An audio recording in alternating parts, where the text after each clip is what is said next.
Assalamualaikum warahmatullahi wabarakatuh. Perkenalkan, nama saya Santi Aisyah.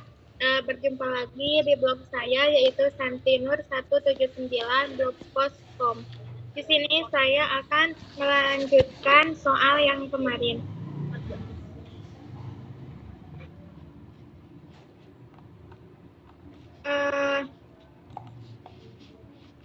Soal yang nomor 22. Jelaskan satu teori sosiologi apa saja yang Anda pahami selama pembelajaran semester 1. Jawabannya yaitu teori fungsionalisme struktural yang dikembangkan oleh Emil Durkheim dan disempurnakan oleh Talcott Paton.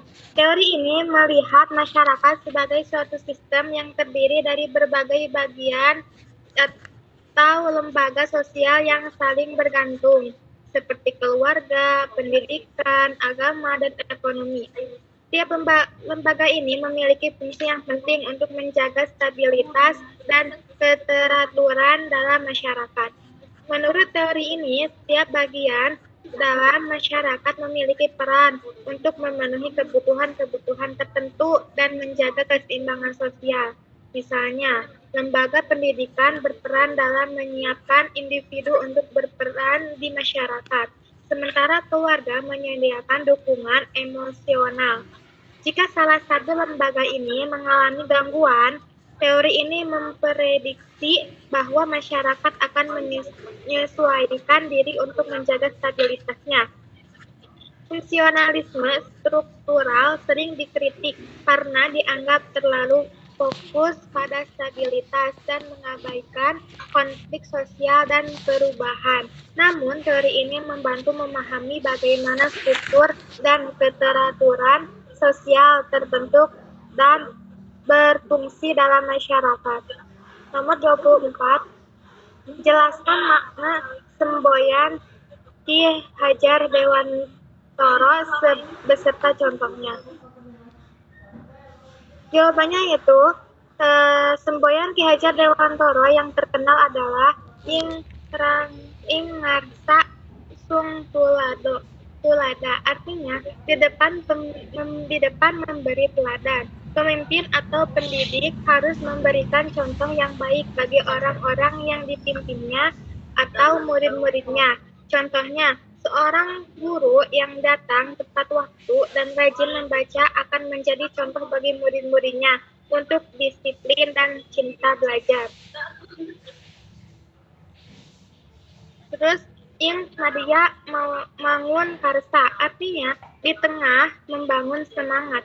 Seorang pemimpin atau pendidik harus berada di tengah-tengah orang yang dipimpinnya, berperan aktif dan membangun semangat bersama. Contohnya, dalam kegiatan kerja kelompok, seorang guru turut aktif dalam diskusi untuk memberikan arahan dan semangat, membuat siswa lebih antusiasi. Terus yang ketiga, Tutwuri Handayani, artinya di belakang memberikan dorongan.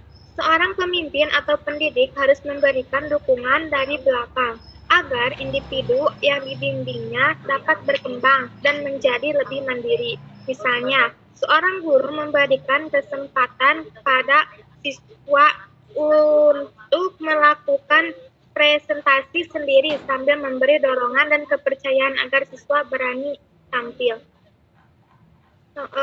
Pertanyaan selanjutnya yaitu nomor 25. Menurut analisa Anda, berita mana yang tertarik bagi Anda di atas? Apa yang menyebabkan seseorang itu bisa melakukan korupsi? Lalu, hukuman apa yang pantas jika seseorang itu melakukan korupsi bahkan sampai merugikan keuangan negara? Jawabannya yaitu kasus bantuan likuiditas Bank Indonesia (BLBI) adalah salah satu skandal keuangan terbesar di Indonesia yang terjadi saat krisis moneter 1997 sampai 1998. Pemerintah Indonesia melalui Bank Indonesia BLPI memberikan bantuan likuiditas kepada berbagai bank yang mengalami kesulitan finansial untuk mencegah kebangkrutan sistemik. Namun, dana yang dialokasikan sebesar 138,44 triliun. Ini justru disalahgunakan oleh beberapa bank penerima, sehingga tidak digunakan sesuai tujuan awalnya. Kasus BLBI sangat menarik untuk dianalisis karena melibatkan kerugian keuangan negara dalam jumlah besar dan menunjukkan bagaimana korupsi sistematis dapat terjadi di tingkat yang sangat tinggi, khususnya dalam situasi krisis di mana pengawasan dan regulasi seringkali lemah. Selain itu, kasus ini masih relevan hingga sekarang karena proses hukum terhadap para pelaku masih berlangsung dan melibatkan upaya panjang untuk menagih kembali aset negara yang dikorupsi. Alasan seseorang melakukan korupsi, ada beberapa faktor yang dapat mendorong seseorang untuk melakukan korupsi. Yang pertama, motif finansial, yaitu dorongan untuk memperkaya diri sendiri atau pihak tertentu seringkali menjadi alasan utama, apalagi jika seseorang memiliki kendali terhadap dana besar tanpa pengawasan ketat. Yang kedua, lingkungan yang mendukung korupsi, yaitu budaya permisif di lingkungan pekerjaan atau pemerintahan di mana praktik korupsi sudah dianggap biasa, membuat seseorang lebih mudah terdorong untuk ikut terlibat. Yang ketiga, kurangnya pengawasan dan transparansi, yaitu jika tidak ada pengawasan yang ketat, ruang untuk melakukan tindakan ilegal menjadi semakin terbuka. Yang keempat, situasi darurat. Pada situasi kritis, seperti saat krisis moneter, banyak keputusan diambil cepat dan pengawasan bisa berkurang, sehingga memberi kesempatan bagi oknum tertentu untuk menyalahgunakan dana. Hukum yang pantas untuk tindakan korupsi. Hukuman bagi pelaku korupsi, terutama yang merugikan keuangan negara dalam jumlah besar, pelaku memberikan efek jera. Beberapa bentuk hukuman yang pantas adalah: pertama, pidana penjara. Hukuman penjara yang berat, bahkan hingga seumur hidup, bisa diberikan agar menimbulkan efek jera dan mencegah orang lain melakukan hal serupa. Yang kedua, penyitaan aset dan denda. Penyitaan aset yang diperoleh dari hasil korupsi sangat penting untuk memulihkan sebagian kerugian negara, ditambah denda dalam jumlah besar sebagai hukuman tambahan. Yang ketiga, pembatasan hak politik dan jabatan publik. Pelaku korupsi bisa dikenai larangan untuk menduduki jabatan publik atau berpartisipasi dalam politik selama masa tertentu.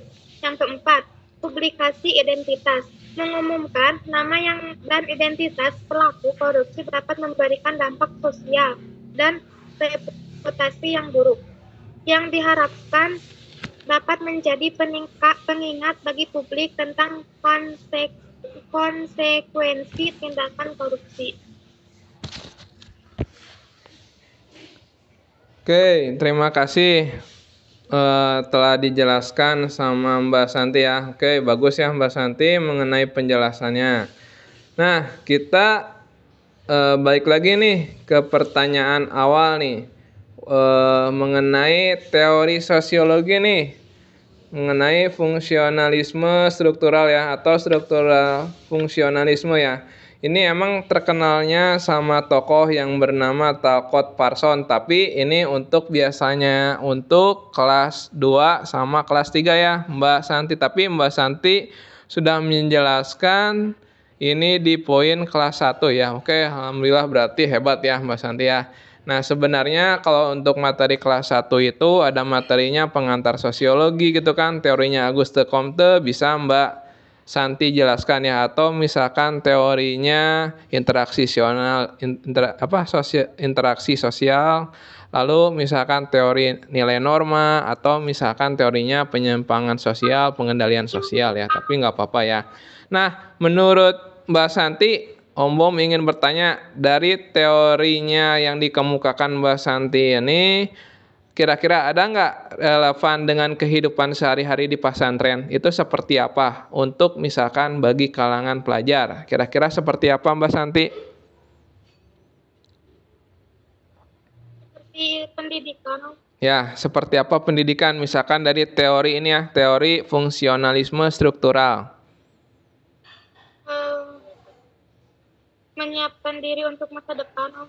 Nah, jadi menyiapkan diri untuk masa depan bagi kalangan pelajar. Nah, itu seperti apa Mbak Santi? Kira-kira menyiapkannya itu dalam proses apa? Dalam proses tanggung jawab, jujur, Om, disiplin, konsisten. Oke, lanjutkan lagi. Jujur yang seperti apa, lalu konsisten yang seperti apa Mbak Santi? Konsistennya dalam belajar, terus jujur, tidak boleh berbohong. Oke, jujur tidak boleh berbohong. Oke, itu jadi penanaman akhlak sejak dini ya Mbak Santi ya. Oke, nah tadi. Nah, terus juga Om Bom ingin bertanya ke Mbak Santi nih, kira-kira semboyan mengenai Ingarsa Sungtalada itu dari Ki Hajar Dewantara. Nah, ini termasuk dari bahasa Jawa ya, tapi bisa ya, bisa Mbak Santi bisa kita amalkan ya, atau bisa juga konsepkan untuk kehidupan pelajar ya. Nah, kira-kira contoh sikap dari Ingarsa Sungtalada itu seperti apa Mbak Santi? Seperti memberikan contoh yang baik kepada murid. Ya, jelasin Mbak Santi seperti apa kira-kira?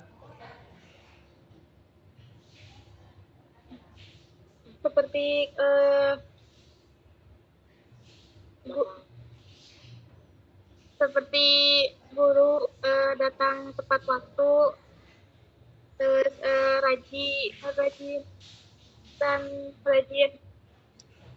membaca.